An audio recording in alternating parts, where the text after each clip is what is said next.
이번 시간에는 이 모세의 잎, 둔한 잎과 할례받지 않은 잎에 대해서 이야기를 나누도록 합니다. 모세 하게 되면 다 아시다시피 이집트에서 노예 생활, 고된 뭡니까? 노동을 하고 있는 유대인들, 이스라엘 사람들 구해가지고 가나안 땅으로 인도한 그러한 모세죠. 근데 정작 지도자였던 모세는 가나안 땅에 들어가지 못하게 되고 여호수아에 의해서 이제 마무리가 되는 건데요. 이 모세에 대해서 성경에서 어떻게 말하고 있는가? 어느 일목요연하게 한 대목에서 다 말한 것이 아니고 쪼목쪼목 전체 모세 오경이라고 말하고 있는 신명기랄지 사사기랄지 출애굽기랄지 이런 것을 보게 되면 전체를 아우렀을 때 모세가 누구인가를 볼 수 있는 그런 부분이 나오게 됩니다. 오늘도 그러한 부분인데요. 오늘 우리가 이야기를 나눌 부분은 모세의 언변, 말, 모세가 초기에 하나님이 불렀을 때 어떻게 반응하고 있으며 어떠한 요인들이 주저하게 만들었고 이런 것들을 살펴보게 되는 건데요. 이 성경에서는 이 같은 장면이 반복되는 경우가 있고 같은 내용이 반복되는 것처럼 보이는 부분이 있고요. 이같이 그 레피티션, 이 반복되는 것이 많습니다. 똑같은 어휘의 반복, 문맥의 반복, 장면의 반복, 주제의 반복, 이 성경에 굉장히 많이 나오게 되는데요. 이러한 것은 이 고대의 서사시랄지, 호모의 일리아드 오디세이랄지, 베올프랄지 고대 서사시에서 일맥상통하게 보이는 그러한 것들입니다. 역시 성경 문학도 그런 측면에서 유사성을 지니게 되는데요. 거기는 분명히 다른 또 차원의 것이 있죠. 이것은 소설이 아니고 서사시가 아니고 이 영적인 가르침을 가리키는 종교 내용이거든요. 그렇기 때문에 다른 차원이 있게 됩니다. 차오지간 모세가 이집트에서 이제 미디안으로 도망가게 되죠. 도망가게 돼가지고 40년간 거기서 목동 생활을 하다가 하나님이 부르니까 다시 이집트로 와가지고 자기 종족 이스라엘 사람들을 이제 끄집어내는 건데요. 하나님이 불렀을 때 하나님이 임재하심을 불꽃, 가시나무 떨기에는 불꽃, 사라지지 않는 사그라지지 않은 불꽃을 보고 하나님의 임재하심을 체험하게 되죠. 그러한 기적을 보았음에도 막상 하나님이 모세야, 너 애굽으로 가가지고 너 고통받는 너희 종족들 이스라엘 사람들 끌어내라 했을 때 주저하게 됩니다. 근데 반복해서 주저하게 돼요. 그래서 이제 하나님이 그 모세의 마음을 강화시키고 바꾸는 그런 장면이 나오는데요. 먼저 이제 하나님이 부르니까 Who am I? Who am I? 내가 누구인데 갑니까? 이렇게 나오죠. 내가 누구인데 갑니까? 이렇게 하거든요. 근데 성경에서는요, 많은 부분 중에서 함의 숨어있는 의미랄지 왜 그러한가, 그러한 요인들을 자세히 말하고 있지 않습니다. 그게 이제 보통 문학 작품의 소설 기법하고 차이점이죠. 왜 그랬는가? 하나님이 왜 그렇게 말씀하셨는가? 모세가 왜 그렇게 행동했는가? 예수 그리스도께서 왜 그렇게 말씀했는가? 이러한 부분들이 많은 부분에서 말하지 않습니다. 그러한 점이 이제 우리가 이제 연구할 수 있는 부분이고 더 흥미롭게 가까이 갈 수 있는 부분이고 성경 말씀을 이해하는 데 이제 도움이 되는 것들이죠. 그래서 이제 하나님이 가라 하니까 후에만 내가 누구인데 갑니까? 그 말이에요. 그런데 거기에 이제 함의가 들어있게 되죠. 어떤 함의냐? 가는 것을 주저해요. 왜 그러느냐? 모세가 뭡니까? 애굽에 태어났는데 바로의 궁궐에서 공주의 양아들로 성장하게 됐죠. 그런 반면, 그러니까 모세는 같은 유대인 그리고 이스라엘 사람인데 자기 동포들은 노동과 뭡니까 노예 생활로 고통 속에 일하게 있는데 자기는 왕궁에서 뭡니까 금수로서 성장하게 되거든요. 그러니까 엄청난 대비가 있게 되죠. 근데 하루는 이 노동 현장에 가봤더니 자기 종족들이 엄청 고통 속에서 일하고 있거든요. 그래서 거기서 연민을 느끼죠. 불쌍함을 느껴요. 그리고 자기는 호화롭게 살고 있기 때문에 어떤 그 죄의식이랄까요? 어떤 그런 것을 불편한 마음을 느꼈겠죠. 그런데 보니까 애굽 병사가 자기 종족을 때리거든요. 그래서 화가 나가지고 그 애굽 병사를 죽여가지고 모래 속에 묻어버려요. 그러니까 어떻게 보면은 우리 독립운동할 때 뭡니까 우리 독립군의 그 용맹성이랄지 무용성이랄지 정의로움 그런 걸 볼 수 있는 것이죠. 자, 그랬는데 그 다음날 또 그 노동 현장을 가보니까 같은 종족 이스라엘 사람 두 사람끼리 종족끼리 싸우고 있어요. 한 사람이 한 사람을 치려고 하거든요. 그래서 모세가 가가지고 왜 같은 종족인데 평화롭게 지내지 못하고 이렇게 폭력을 행사하려고 하느냐. 그러니까 그 사람이 하는 말이 너가 무엇인데 관여하냐 이거예요. 우리 일에. 너도 애굽 병사를 죽인 것처럼 나를 때려 죽일 거야? 너가 무엇인데 간섭을 해 이거거든요. 너가 우리의 재판관이야? 판관이야? 이렇게 따지거든요. 근데 모세는 타협을 위해서 화해를 위해서 중재했는데 오해를 받게 된 겁니다. 거기서 놀라게 되죠. 그리고 이제 애굽 병사를 죽였다는 것도 퍼지게 되니까 알게 되니까 두려움에 도망간 겁니다. 근데 여기서 이제 그럼 왜 그때는 이스라엘 그 싸웠던 두 사람 중에 한 사람이 너가 누구인데 감히 이것에 뭡니까 끼어들어 재판관으로서 활약하려고 해 하거든요. 그 무슨 말인가 하니 그 많은 이스라엘 사람들이 왕궁에서 자란 같은 종족인 모세에 대해서 부러움과 시기, 질투가 있었다는 것이죠. 그러니까 이제 모세는 이스라엘 자기 종족한테도 한 대를 못 받고 바로 왕의 병사를 죽였기 때문에 이제 살인자가 되었다는 것이죠. 그런 두려움에 쌓였게 되죠. 이중으로 공격을 받게 됩니다. 그래서 도망가게 된 거죠. 그래서 다시 와가지고 이제 그래 되는데 그때 내가 누군가인데 내가 누구인데 그들을 끌어낸단 말입니까? 이 말이에요. 그러니까 그라 이제 숨어 있는 함의가 있게 된 것이죠. 그걸 포함하고 있게 되는데 바로 그 말이 그 속에가 있듯이 제가 말했던 그 의미가 들어있게 된 것입니다. 그러니까 하나님이 그때 하신 말씀이 I am that I am. 자, 하나님이 나를 보내는데 내가 가가지고 이스라엘 사람들, 우리 종족들을 설득해야 되는데 어떻게 합니까? 누가 보냈다고 할까요? 그러니까 그때 하나님이 I am that I am 그 유명 그죠? 나는 나다 이겁니다. 그리고 내가 바로 너를 보내는 자가 아브라함과 이삭과 야곱의 하나님이라고 말하거라 이렇게 말하거든요. 근데 이제 그 이스라엘 사람들한테는 그 당시에 아브라함, 야곱 이런 고대의 선지자들이 가장 위대하고 존중하고 믿는 그러한 뭡니까? 믿음의 뭡니까? 좌표였거든요. 그래서 그 하나님이라고 말하거라. 그래요. 근데 저기서 이제 I am that I am. 나는 나다 이것이죠. 이거 이제 영어로도 굉장히 중요한 의미인데요. am. 존재론을 갖추는 존재적 의미를 갖는 그런 뭡니까? am이 되게 되는데 절대 주권자 그 뜻입니다. I am that I am. 나는 나다. 나는 절대 주권자야. 그 말은 무슨 말인 거 아니에요? 그 누구도 나의 존재에 대해서 간섭할 수 없고 참여할 수 없고 뭡니까? 아주 고유한 나만의 독자적인 그런 뭡니까? 자유의지권, 행동권을 가지고 있는 것이 바로 나다 이겁니다. 그래서 이제 우리 하나님을 규명할 때 I am that I am 이런 말을 쓰거든요. 나는 누구에 의해서 창조된 자가 아니야. 나 스스로 존재하는 자야. 그 말입니다. 자, 그래서 이제 출애굽기 40을 보게 되면은 자, 가라. 하나님이 보냈는데 이 모세가 주저합니다. 두려워해요. 자, 그러면서 이제 핑계를 대거든요. 사실 심리적인 요인으로는 내가 가봤자 난 도망간 자입니다. 내 종족도 뭡니까 미워하고 싫어하고 그런 거예요. 그리고 바로 왕도 나를 잡아 죽이려고 할 것입니다. 근데 나 갈 수가 없어요. 그 내적인 고민이 있게 되는데 하나님한테는 사실 이렇게 말합니다. I am not eloquent. 나는 말이 유창하지 못해요. I am slow of speech. 나는 말이 느리고 말이 더디고 and of a slow tongue. 혀가 둔한 자입니다. 언변이 없는데 내가 가서 어떻게 말을 합니까? 이게 이제 표면적인 이유고 내면적인 이유는 바로 아까 말했던 그런 요인들이에요. 그러니까 하나님이 내가 내 입과 함께 있어서 할 말을 가르치리라. 내가 좋아, 언변이 부족해, 좋다. 그러면 내가 내 입과 함께 있어서 할 말을 가르치리라. 내가 알려준 말을 줄 테니까 너는 그걸 전하기만 하면 된다 이것이죠. 그리고 너 형 아론이 있게 되는데 아론이 뭡니까? speak well. 말을 잘한다는 것이죠. 그래서 너는 아론을 통해서 말하면 되는 것이다. 이렇게 해줘요. 그래도 주저하죠. 또 주저합니다. 자, 그 다음에 이제 주저하는데요. 두 번째 주저한 장면이 나옵니다. 두 번째 주저한 장면은 출애굽기 6장 30인데요. 앞부분이죠. 4장 10인데.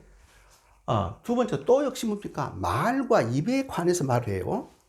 자, I am of uncircumcised lips, and how shall Pharaoh hearken unto me? 나는 uncircumcised lips, uncircumcised예요. 이건 히브리어를 영어로 직역한 것입니다. 할례받지 않은 입을 가지고 있는 자다. 할례받지 않는 입을 가지고 있는 자인데 바로가 왜 내 말을 듣겠느냐 이거예요. 그런데 똑같은 부분인데 우리말 보세요. 나는 입이 둔한 자이오니 앞에 있는 뭡니까? 혀가 둔한 자, 슬로우 텅. 바로가 어찌 나의 말을 들으리까? 이거거든요. 내가 말이 둔한데, 그러니까 말을 더듬고 이렇게 하는데 바로가 어찌 나의 말을 들으리까? 이걸 우리나라 대부분의 성경이 이렇게 있습니다. 우리나라 대부분의 성경 성서원이나 다 이렇게 되어 있거든요. 자, 그런데 또 다른 영어 번역을 보게 되면은 Since I speak with faltering lips, why would Pharaoh listen to me? 나는 faltering lips, 더듬거리는 그러한 입술을 가지고 있는데, 그러니까 혀가 둔한 자인데, 같은 뜻이죠. 혀가 둔한 자인데 파라오가 그런 어리숙하게 말하는 사람 말을 듣겠습니까? 그 말이죠. 네, 천주교 성경을 보면요, 저는 입이 안 떨어져 말을 못합니다, 이거예요. 그래서 이제 똑같은 문맥인데 히브리 성경 원어로 보게 되면은 uncircumcised lips예요. 할례받지 않은 입이고요. 킹 제임스 버전에 할지. 그런데 다른 영어, 대부분의 영어에 뭡니까? New International Version, NIV에 보게 되면 faltering lips, 나는 떨리는 입, 더듬거리는 입을 가지고 있기 때문에 바라오가 듣지 않겠다. 똑같은 내용인데 해석에 따라서 이같이 완전히 다른 해석이 나오게 됩니다. 자, 그러면은 이 출애굽기 4-10에서 유창하지 못하고 말이 둔하고 혀가 둔하다 이렇게 말했거든요. 그래서 이 부분을 그대로 연결해 가지고 볼 수가 있겠죠. 그래서 그 후에 나오는 6장 30에서는 이같이 똑같이 faltering lips, 둔한 자이오니로 해석할 수가 있다 이것이죠. 그런데 히브리 원어를 직역한 영어를 보게 되면 faltering이 아니고 uncircumcised lips예요. 그러니까 더듬거리는 입이냐 아니면 할례받지 않는 입이냐, 이게 나눠지게 됩니다. 어느 것이 정확한 해석이 될까요? 그걸 제가 규명해 보는 것입니다. 자, 그러면 이제 faltering lip이라 했다. 분명히 이것은 뭡니까? 말을 더듬거리는 거. 그런데 uncircumcised, 그러니까 할례받지 않은 입, 엄청 의미가 있게 되는데, 자, 이와 같이 되는 뭡니까? 하건 이것이든 저것이든 이렇게 말을 하니까 하나님이 어떻게 말하시는 거 하니? 자, 출애굽기 7장이 바로 다음입니다. 6, 30, 그 다음에 7, 1인데요. I have made thee a god to Pharaoh, and Aaron shall be thy prophet. 나는 너를 바로에게 신이 되게 하고 하나님 신의 위치에 있게 할 것이며, 그리고 아론을 너의 프라피트, 대언자, 예언자로 세우겠다라고 말합니다. 이게 중요한 의미인데요. 여기에서 넘어가게 되거든요. 바로 그 다음 뭡니까? 내용이에요. 그래서 이제 보게 되면은 이 하나님의 말, 그리고 이 부분과 문맥상 연결이 돼야 돼요. 그러면 어느 것이 더 정확하겠는가? 떨리는 입? 아둔한 입? 더듬거리는 입? 아니면 뭡니까? 할례받지 못한 입. 하나님이 갑자기 뭡니까? 파라오에게 너는 신이 될 것이며, 너가 신의 위치에 있게 될 것이며, 그리고 아론을 프라피트 세우겠다 것이에요. 그런데 여기서 보게 되면 일단 6장 32절에 6장 29절은 내가 너에게 한 말을 바로에게 고하라 이거예요. 무슨 말인가 하뇨? 내가 너에게 한 말, 이제 여러 가지 지시사항을 주게 되거든요. 어떻게 뭔가 어떻게 끄집어낼 것인가, 이스라엘 사람들 어떻게 끄집어내 가지고 탈출할 것인가, 여러 가지 말들이 있게 돼요. 그 말을 바로에게 전하라 이거예요. 이걸 잘 보게 되면요, 한 말, 이 한 말을 너가 이제 바로 앞에 서가지고 할 때 그런 말들의 콘텐츠, 내용을 내가 너한테 다 전해주겠다 이거예요. 그것도 아론을 통해서 말하면 되는 것이다 이거거든요. 콘텐츠를 다 주겠다는 겁니다. 쉽게 말하게 되면요. 자, 콘텐츠를 준다?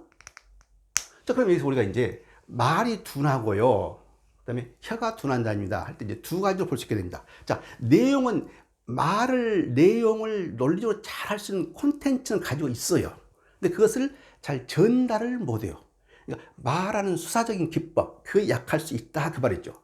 아니면은 총체적으로 어떤 그 내용을 전할 수 있는 내용을 상대방을 설득시킬 수 있는 그러한 콘텐츠도 구성하는데 부족할 수도 있다 이게 되겠죠. 이것을 보게 되면 할 말을 다 주겠다 이거예요. 콘텐츠를 주겠다 이거예요. 그래서 이제 소프트웨어하고 하드웨어가 있게 되는데 소프트웨어를 다 주겠다 이겁니다. 두 번째, 아론을 통해서 말한다. 하드웨어도 주겠다 그럽니다. 이 보게 되면요. 그러니까 하나님이 모세를 세우는데 하드웨어, 소프트웨어 다 주겠다 이거예요. 너는 걱정할 것이 없어. 가서 아론한테 말 들어가지고 바로한테 말하면 돼. 이러한 식이거든요. 그래서 굉장히 모세의 역할이 수동적인 면이 나오게 되는 것이죠. 그럼 왜 이와 같이 하나님이 주저하는 모세에게 다 주겠다 한 겁니까? 바로 하나님이 보는 것은 뭡니까? 의지와 결단이죠. 의지와 결단, 그리고 뭡니까? 신념, 그리고 하나님을 믿는 trust in God, 하나님을 믿는 그 신념, 그걸 보는 겁니다. 말 능변이 있고 뭐 인간적인 재주 그런 걸 보는 것이 아니죠. 그런데 왜 하나님이 모세한테 말 내용을 주겠다, 콘텐츠를 주겠다, 이게 좀 안 맞는 부분이 있게 되는데, 모세는 바로 바로왕 국무를 살았거든요. 그 당시 1300년, 1400년 BC 뭡니까? 13세기, 14세기, 15세기 이때 이집트는 세계 최강의 국가였고 가장 문화가 발달했고 그곳에서 궁궐 교육을 받았다. 최고의 교육을 받은 게 바로 모세거든요. 그러니까 어떤 그 콘텐츠를 구성하는데 부족함이 없어요. 그럼에도 불구하고 하나님이 뭡니까? 내용까지 주겠다. 너가 말이 서투르니까, 말하는 기법이 서투르니까 아론까지 대동해가지고 말하게 하겠다. 이거예요. 그런데도 뭡니까? 계속해서 뭡니까? 예, 무엇을 주저하게 되는 것이죠. 그래서 하나님이 하시는 말씀이, 나는 너를 바로한테 하나님이 되게 할 것이며 신이 되게 할 것이며 아론은 너의 예언자가 될 것이다. 왜 이와 같은 말을 썼을까요? 아론에 대해서 너를 신이 되게 하겠다 이거거든요. 그래서 이제 그 당시 이제 그 이집트의 그러니까 파라오 같은 경우는 거의 신과 같은 존재입니다. 그 신과 같은 존재예요. 그 당시 뭡니까? 종교 양상이 그랬고 왕에 대한 지위가 그랬고 신과 같은 존재거든요. 그래서 감히 이 바로 왕한테 뭡니까? 이방인이 나서 가지고 말을 한다는 그런 자체부터 이해가 안 되는 것이고 아예 안 되는 것이죠. 그래서 이제 모세가 왔다. 감히 뭡니까? 광야에서 방랑하다가 뭡니까? 40년 동안 방랑하다가 와가지고 이스라엘 사람 끌어내겠다 하면서 뭡니까? 왕 앞에서 말하게 되면 그런 하찮은 거 들으려고도 안 하겠죠. 들으려고도 안 하겠죠. 바로 앞에서 왕 같은 신과 같은 존재이기 때문에 하나님이 그걸 아신 거예요. 그래서 바로가 너를 무시하지 못하게 너를 신과 같은 위상으로 내가 올려주겠다 이거예요. 이게 바로 핵심이 되는데요. 그래야만이 바로가 될 거 아닙니까? 그러니까 모세 평범한 사람을 신과 같은 위치로 올린다. 바로한테 신과 같은 사람. 바로가 대면했을 경우 이 자도 신과 같은 지위를 지녔구나 라고 느낄 수 있도록 하나님이 만든다 이거예요. 그러니까 이것은 이제 신비로운 신성의 힘이 된 것이죠. 인간의 이성으로 좀 파악이 힘든 부분인데요. 자, 그런데 신이 있습니다. 위대한 뭡니까? 신이 있게 돼요. 올마이트 가드가 있게 돼요. 올마이트 가드는 통상 어떻습니까? 대언자, 예언자가 있게 되죠. 그러니까 그런 위상을 갖춰주는 겁니다. 신성의 이미지가 있게 되는데 모세한테 거기다 아론으로 하여금 대언자가 돼가지고 말을 한다는 것이죠. 그러니까 이걸 봤을 때 이제 모세가 바로 앞에 서가지고 자, 우리 백성들이 사흘간 광야에 나가서 우리가 이제 그 종교 의식을 행할 테니까 허락해 달라. 여러 가지 말을 듣게 되고 기적을 행하면서 이제 바로하고 이게 이제 하게 되는데 그 장면에서 직접 모세가 바로한테 말한 것이 아니고 서 있는데 바로 왕 앞에 서 있는데 모세가 형한테 말하게 되면 형이 이제 바로한테 말을 하게 되는 것이죠. 이렇게 되는 것입니다. 자, 그래서 이제 이 신의 위상으로 모세를 끌어올렸다. 이게 중요한 건데요. 자, 그런데 그러면 이제 여기서 그러면 이제 더듬거리는 입이냐 아니면 할례받지 못한 입이냐 이게 중요한데 할례라는 것이 무엇인가 그렇죠? circumcision 그렇죠? circumcision 이스라엘 사람과 하나님이 특별히 이스라엘 사람을 선택해가지고 유대인을 선택해가지고 그 남자들의 표피를 자르는 거지 않습니까? 그걸 할례라고 하게 되는데 이 circumcision이 circum이라는 것이 둘레 그리고 season, to cut 자르다 이 말입니다. 그러니까 표피 주위를 둥그렇게 자르다 그거예요. 이것이 무슨 뜻이냐? 이게 물리적인 현상인데 물리적인 어떤 생리학적인 어떤 그 작용을 말한 건데 이게 이제 상징성을 지니게 된 것이죠. 이것은 바로 그렇게 해야만이 하나님과 유대인 이스라엘 사이에 성약이 되는 것이다. 코버넌트 그죠? 성스러운 약속이 되는 것이다. 그리고 그렇게 함으로써 너희를 타 종족과 구별시키는 것이다. 그래요. 그래서 초기에 이제 구약에 보게 되면은, 그리고 초기에 이제 기독교 역사를 보게 되면은, 이스라엘 사람을 향한 하나님의 특별한 사랑이 있게 된 것이죠. 선민의식이 있는 겁니다. 그걸 지금도 이스라엘 사람들은 굉장히 자긍심으로 가지고 있는 것이죠. 자, 그런데 이것은 이제 뭡니까? 타헤라라는 그러니까 히브리어인데, 현대 용어로 하게 되면, purification, 정화, 깨끗이 하는 것. 뭐 그런 뜻이 있게 됩니다. 그래서 통과 의례, 이스라엘 남자로 태어났으면 반드시 그러한 과정을 거쳐야만이 정식적으로 이제 유태인 남자가 되는 것이고, 뭡니까? 하나님의 율법에 따라서 신앙생활 하는 거. 통과 의례가 되는 그런 것이죠. 그래서 굉장히 상징적인 의미가 강한 것이죠. 이제 본격적으로 내가 하나님으로부터 인정받고 하나님과 나와의 성약, 성스러운 계약이 맺어지게 되는 것이다. 굉장히 자부심이 강하게 되는 것이죠. 그거 할례예요. 자, 그러면은 할례받지 않은 입이다. 할례받지 않은 입이다. 이게 무슨 뜻일까요? 입을 할례합니까? 그건 아니죠. 남자의 그 부분, 그 프라이빗 파트 부분을 표피를 자르는 것이 바로 할례인데, 갑자기 뭡니까? 할례받지 못한 입, 이렇게 하죠. 그건 뭘 의미할까요? 할례 자체가 성스러운 의식이지 않습니까? 하나님과 나와의 확실한 관계를 물리적으로, 표면적으로 완성하는 그런 과정이거든요. 상징성이에요. 이것은 이제 할례라는 의미를 입으로 옮기게 되면은 할례받지 못한 입이다. 그 뜻은 어느 정도로 유추할 수 있죠. 성스러운 하나님의 말씀을 받아가지고 우리가 전하는데 나의 입이 할례받지 못했다. 성스러운 하나님의 말씀을 받을 만큼 신령하지가 못하다. 깨끗하지가 못하다. 그런 뜻이 되겠죠.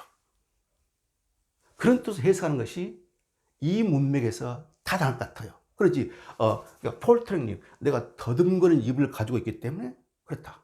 그건 좀 말이 안 맞거든요. 근데 히브리 원어도 마찬가지로 보니까 circumcised, uncircumcised lips예요. 할례받지 못한 입 이렇게 나옵니다.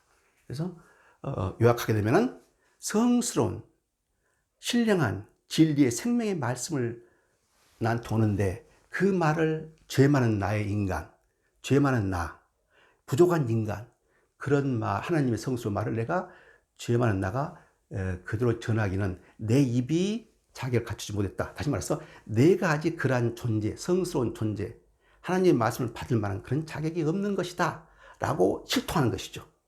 그러니까 거기에 맞추어서 하나님이 모세가 아직도 보니까 자신감이 없고 내가 뭔가 부족하다고 생각하니까 너를 신과 같은 위치로 올려주겠다 이렇게 하는 것입니다. 또 신과 같은 위치로 올려줘야만이 바로도 모세를 봤을 때 쉽게 보지 않고 어떤 겁니까? 느끼는 것, 모세를 봄으로써 느끼는 것, 어떤 신적인 어떤 그 모습이랄지 그걸 느끼게 하겠다 것이죠. 쉽게 말해서요. 그같이 문맥이 형성이 되는 것이죠. 그런데 할례받지 못한 입에 대해서요, 에레미야에서도 나옵니다. 그리고 사도행전에서 신약에서도 나옵니다. 에레미야도 똑같이 모세와 같이, 이것은 이제 7, 800년 후입니다. 모세의 7, 800년 후에 에레미야 선지자가 있게 되거든요. 역시 하나님이 에레미야 선지자를 열방에 가서 나의 말을 전하라. 모세와 같은 그런 뭡니까? 사명을 주게 됩니다. 그때 선지자 에레미야가 어떻게 말하는 거 아니? I cannot speak for I'm a child. 나는 어린애이기 때문에 말을 할 줄 모릅니다. 이렇게 말하거든요. 그 당시 에레미야가 하나님이 부를 때 어린애가 아니었거든요. 성장했거든요. 그래서 이제 상징적인 말이죠. 문자 그대로 해석하면 안 되는 것이죠. 나는 어리기 때문에 말을 못합니다. 어리다 child, 어리다 아직 하나님의 성스러운 말, 그 말을 전할 만큼 내 자신이 모든 것에서 부족합니다. cannot speak. 하나님의 성스러운 말, 그 심오한 말, 진리의 말씀을 내가 유능하게 전할 만큼 능력이 없습니다. 그걸 말한 것이죠. 그때 I cannot speak. 그예요. 그래서 이런 의미하고 같이 볼 수 있게 된 것이죠. 자, 그런데 그 예레미야가 이렇게 말하니까 하나님이 I have put my words in thy mouth. 내가 너의 입에다가 내 말을 넣겠다. 모세한테 했던 아주 비슷한 말이죠. 내가 너에게 한 말을 바르게 고하라. 내가 내 입과 함께 있어서 할 말을 가르치리라. 모세한테 하신 말씀이거든요. 그대로 에레미야에서도 똑같이 나옵니다. 똑같은 비슷한 상황이에요. 내가 나의 말들을 너 입에 넣겠다. 너는 가라 이것이죠. 모든 건 내가 다 알아서 하겠다 이것입니다. 자, 그런데 에레미야 6장 10절을 보게 되면은 다시 이제 에레미야가 이제 하나님의 명을, 뭡니까, 말씀을 받아가지고 열방에 이제 말을 전하게 되는데, 할례받지 못한 귀, 이런 말을 쓰게 됩니다. 할례받지 못한 귀. 그러니까 uncircumcised ears예요. 여기서는 uncircumcised lips가 되는데, 여기서는 uncircumcised, 할례받지 못한 귀가 나오게 돼요. 왜 귀냐? 너희들이 할례받지 못한 귀를 가지고 있다 이것이죠. 그래가지고 하나님의 말씀을 듣지도 못한다 이렇게 한탄하거든요. 할례받지 못한 귀가 있기 때문에 듣지를 못한다. 귀가 있는데, 그러니까 이 물리적인 현상에서 이제 뭐 소리는 듣을 수 있거든요. 근데 하나님의 그 성스러운 의미를 이해를 못하고, 더 나아가서 하나님의 그 신령한 말씀, 진리의 말씀을 받아들이려고 하지 않는다, 그런 뜻이에요. 그래서 그때 쓰는 표현이 uncircumcised, 할례받지 못한 귀예요. 같은 의미죠. 할례받지 못한 입, 그렇죠. 그 이제 사도행전에서 이제 스데반, 기독교 뭡니까, 최초의 순교자죠. 스데반이 돌 맞아 죽게 됩니다. 그때 죽으면서 하는 말이, 마음과 귀에 할례받지 못한 사람들아, 마음과 귀에 할례받지 못한 사람들아. 또 마찬가지로 uncircumcised ears가 나오게 됩니다. 그때는 무슨 뜻입니까? 너희들이 할례받지 못한 귀를 가지고 있으니까 너희 조상들과 같이 성령을 거스리는구나, 이렇게 말합니다. 똑같이 또 뭡니까? 할례받지 못한 귀를 쓴 것입니다. 그러니까 성스러운 하나님의 말을 받아들이지 않고, 아니면 그 말을 또 거부하고 고집센 마음으로 너희들이 성령을 거스린다, 이걸 말하게 되거든요. 그러니까 이와 같이 반복해서 써요. 이게 전에 여기 출애굽기에서 나온 것이 처음 나온 것이 아니고 예레미야에 나오게 되고, 뭡니까, 사도행전에 나오게 되고. 자, 그렇다면 종합해서 보게 되면 여기서 4장 10절에서는 분명히 모세가 말을 유창히 못한 것은 사실된 것 같습니다. 그런데 6장 10절에 이때는 폴텍 립스가로 보기는 안 맞고, 나는 입이 둔한 자 요원이 바로 그렇지 나의 말을 들으니까, 이제 입이 둔한 자라기보다는 원어의 입각에서 uncircumcised lips, 할례받지 못한 입이다. 성스럽고 진리의 생명의 말씀을 내가 전하기에는 죄인인 내가 아주 부족한 입을 가졌습니다. 그 뜻으로 해석하는 것이 문맥상 더 합당하지 않겠느냐는 것입니다. 그래서 이제 이 똑같은 현상, 똑같은 사건, 똑같은 것을 설명하는 데 있어서 말이죠. 말하는 데 있어서 이같이 그 반복되면서 의미가 달라지게 되는데, 그러니까 이것은 이제 문맥의 차이가 있게 된 것이죠. 문맥에 따라서 어떻게 해석할 것인가 보게 되는데요. 저지간 이 모세에 대해서 어떤 면을 볼 수 있는 겁니다. 그래서 이제 모세의 입, 둔한 입인가, 아니면 할례받지 않은 입인가, 어느 것이 맞겠는가, 그걸 제가 이제 설명했는데요. 성경은 사실 많은 부분에서 이와 같은 것들이 많이 있습니다. 문맥, 어휘, 어떻게 해석할 것인가, 그리고 그 속에는 비하인드 의미가 무엇인가, 이런 것이 곳곳에 숨어 있게 되고요. 그리고 한 장면에서, 구약에서 이렇게 돼 있는데 나중에 구약의 다른 장면에서, 혹은 신약의 다른 장면에서, 바이스 버사, 신약의 어떤 부분이 있게 되는데 그 부분을 해석하려면 구약의 어떤 부분을 또 찾아야 되고 말이죠. 이렇게 연관이 되는 것이 너무도 이렇게 뭡니까, 분산되어 있어요. 그래서 뭡니까, 성경을 이해하는데 통합적으로 볼 수 있는 힘이 필요하다. 그것을 제가 말씀드리고자 합니다.